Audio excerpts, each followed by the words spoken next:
Hello, and welcome to the General Commission on Religion and Race's Vital Conversations series.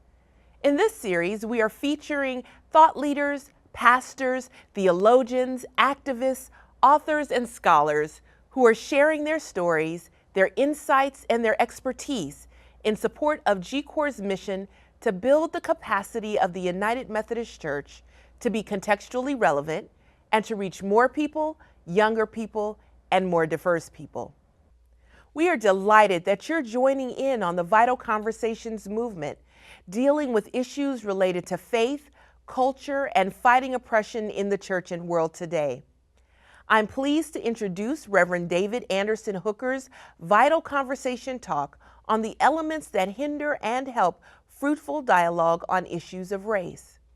Reverend Hooker is a member of the staff of Just Peace Center for Mediation and Conflict Transformation, whose mission is to prepare and assist United Methodists to engage conflict constructively and in ways that strive for justice, reconciliation, resource preservation, and restoration of community in the church and world.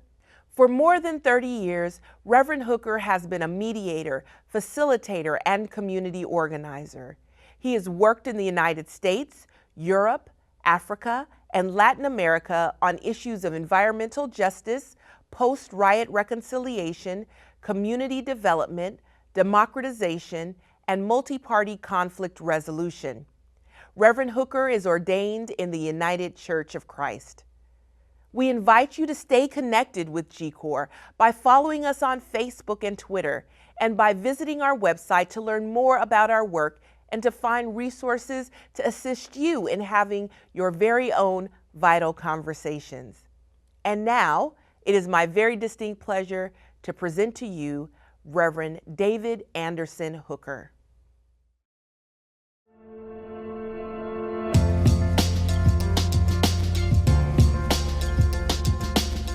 Hello, I'm David Anderson Hooker. Talking about race and racial issues is uncomfortable for many people because many people believe that any such conversations seem unnecessary at best or problematic, or worse, seem harmful and divisive. Usually, those objections are bolstered by the following three arguments. First, there's only one race, and that's the human race. So this is really a conversation about nothing, some say. They believe that we'd all be better off if we could immediately adopt a colorblind attitude towards one another. Second, we've moved on, and there's no real racism.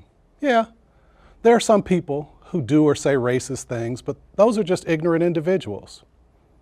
To people who operate from this viewpoint, they believe that the lived situation, at least in the United States, has improved to the point that talking about race is no longer necessary. Third, these conversations are usually so divisive that they're not worth the time or the energy. It just makes people madder. So, some people say it doesn't resolve anything. Let me address these 3 points. Of course there's only one race, the human race. I totally agree. The way we have historically divided ourselves into races is a fiction. Substantial scientific agreement proves that there is no biological or physiological support for the construct of race. Race is a myth, a fairy tale. It's about as accurate as the notion that Christopher Columbus discovered America. But in the same way that we name cities and colleges after Columbus, and we have a national holiday that supports the myth of Columbus discovering a land where people had already lived, so too we've built structures, dedicated institutions, and assigned access to privileges and resources and esteem, and demeaned, even destroyed whole groups of people based on the myth of race and racial superiority and inferiority. So while race started off as a lie and a myth, created solely to establish a hierarchy of privilege and access, we have now lived with it as though it were a reality. Humanity has made race real for so long that we still use the construct to determine the quality of relationships, devise the division of resources, and designs systems and structures, including the church, that shape the lived experience of people on a day-to-day basis. We've used the myth to shape our world, and so we can't just walk away as though not talking about it will undo all the mischief that it's created. We have to talk about it. About the notion that we're post-racial, we have a half-black president. We have influential, successful people of every color, black, brown, golden, red, multiracial, in every industry, science, politics, business, religion, arts, and entertainment. Surely, race cannot possibly still be a factor in the lived experience, right? Yeah. There are all around the world people of every racialized category whom we can call success stories.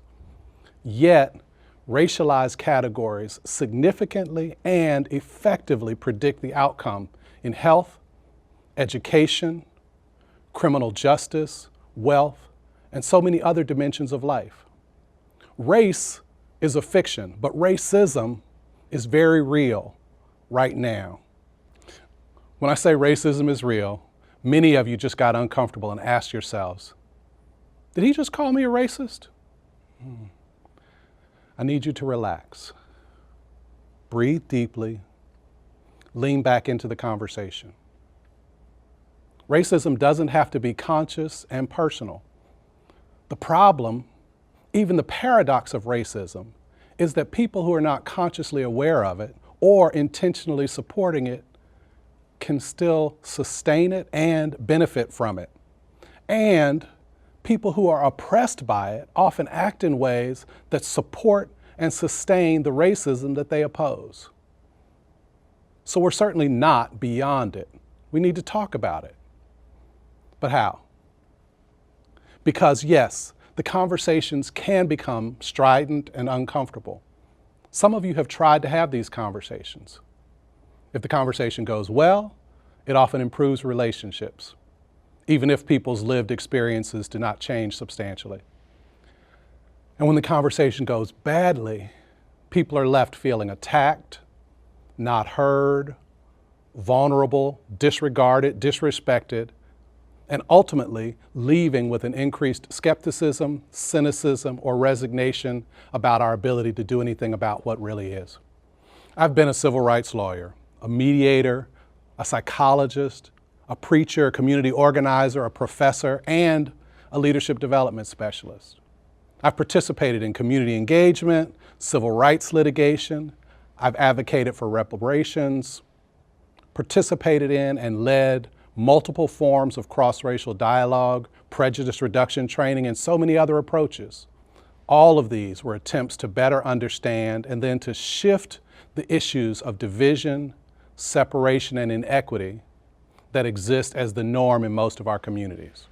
Complete failure or failure to substantially change the dynamics is no reason to stop working at it.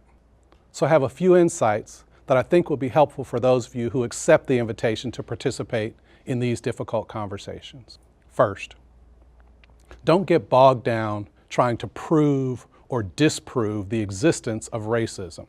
Instead, tell stories and listen. The primary reason for having the conversations is usually not to resolve the current episode of conflict that is causing problems, but rather to look for what noted peace builder John Paul Lederach would call the epicenter, the source of the current conflict. The most difficult conversations, and especially those that are shaped by issues of race, are rarely about what we call facts or the meaning of facts. Conversations are not advanced by discussions about fact. A fact is something that aligns with our understanding of what is true and the way that the world works. The ways that something comes to be true is based on the stories that are told to us and the stories that we tell to ourselves and to others.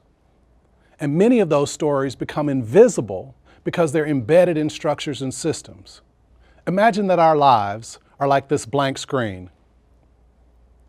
Neuroscientists tell us that at every given moment of our lives, there are approximately 11 million points of data that we could pay attention to. However, the most conscious person can barely attend to 75 data points simultaneously. Imagine that your life is like that of a baby riding in the back seat of a car. You hear sounds, see different colors and shapes, but there's no meaning attached to them yet. So what you're seeing is not trees or cars or traffic lights. And what you're hearing is not the wind or tires or conversations. These stimuli will only become objects of significance when the baby hears stories from the family and others to help socialize them and give meaning to each observation and stimulation. And usually, the meanings we attach to objects or categories of objects include the emotions, the nature of the relationship with the thing, and the expectations that we have for how the thing will act or perform in the future. To start difficult conversations, we have to assume that people are experts in their day-to-day lived experience, and also assume that the stories we tell about our day-to-day experience usually go unexamined. There's always more than one story. For example, at some point, someone has to teach a child the difference between flowers and weeds. To a child, dandelion flowers are pretty, and when they're fully ripe, they're fun to blow or run with and watch the seeds scatter. As you grow older, even if you learn other stories that say dandelions have medicinal benefits and the leaves are good for food, and you remember how fun and attractive they are, if you own a home with a garden, the main thing you know is that dandelions can take over and they will ruin your lawn. We simply rely on our historical experiences and what others have told us to make judgments about the thing. All dandelions look alike. So there's a lot of information about dandelions, but the dominant story you tell will depend on whether you're a suburban gardener, an herbalist, or a rural farmer. And the other stories about this plant don't always sound true to you. The same ways that we assign categories to animals and plants, we assign categories of meaning to people. Race is a category used to assign meaning to people. As I've said, there's no biological support for the construct of race. Race's primary value is as an idea, as the pillar for maintaining the hierarchical access to statuses and privileges that are often referred to as racism, white privilege, or some other oppression. Consciously or unconsciously, because of the stories that have been passed to us and the systems that have been set up to reinforce the stories, there are beliefs that we have about what are appropriate relationships, statuses, emotions, and thoughts to have. Our history books, television shows, newscasts, and art and music all tell stories about different groups of people and what we should expect from them. We're told that there are certain physical characteristics that suggest a person is dangerous or trustworthy. Remember, the blank screen is your life, and there are 11 million data points at every given moment. For instance, a traditional story that was once told was that there's this concept of race. Everyone belongs to one racial category or another. Races are different. One variation of the story was that one race is better than others. Because races are different, they shouldn't mix. Even the Bible tells us we shouldn't mix seeds of different kinds. Based on that story, a dominant group has built systems and structures, like laws in schools, to make sure everyone lives according to the story. And historically, the story is told repeatedly and enforced by violence and social pressure to make sure everyone acts accordingly. Another version of the story is that there is this thing called race. People are different, but no one race is better than any other. By being together, races can take advantage of the best that everyone has to give. Each of these stories creates a cylinder that structures the ways that meaning is made, which means that two people can have the same observation, and based on the stories they have adopted, one might see innocent play or even progress, while another sees looming danger or even a violation of God's order. Here are a few points to consider. First point, systems are not neutral. As human beings, we make meaning. We categorize objects into groups.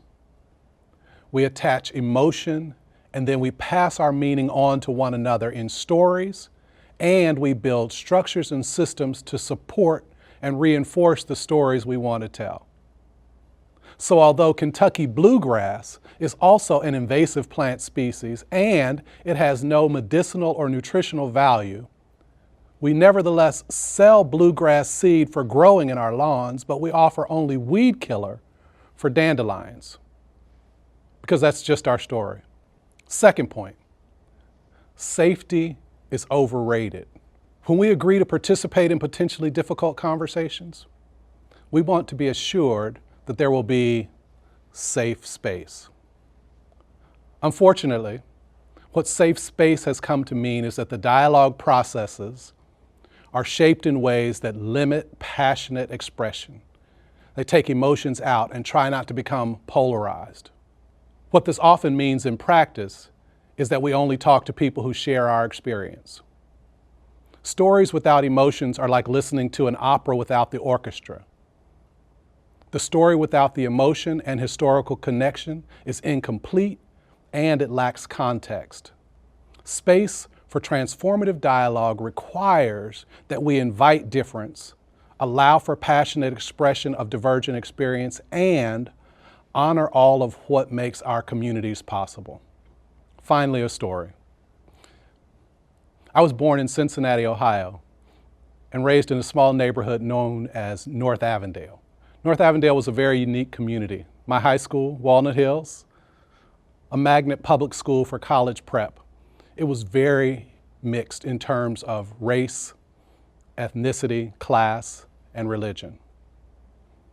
My classmates, black, white, Asian, Latino, very rich, very poor. Our parents were professional, working class, tradesmen, entrepreneurs, and everything in between. As kids, we played together, we partied together, we slept in each other's houses, we dated across lines of race and class. And I don't know whether any of us knew that the world outside was any different. But as I got older, I realized that my little corner of Cincinnati was unlike any place I've been or lived in since. For that matter, my experience was not even like that of most children in Cincinnati. And ever since I've been away from Cincinnati and my little bubble, I have looked for ways to recreate the experiences of ease, intimacy, community that I had as a child. In our little corner of God's world, race and ethnicity were interesting and informative, but not predictive of our school success or the quality of our relationships. I wonder if you would be courageous enough to host and engage in conversations that explore how to make community possible in your little corner of God's world. If each of us does our part where we live, eventually we might arrive at a place where it's indeed true that valleys will be lifted, mountains will be lowered, rough places will be made smooth, and we might all experience the glory of God's beloved community together. That could be your story.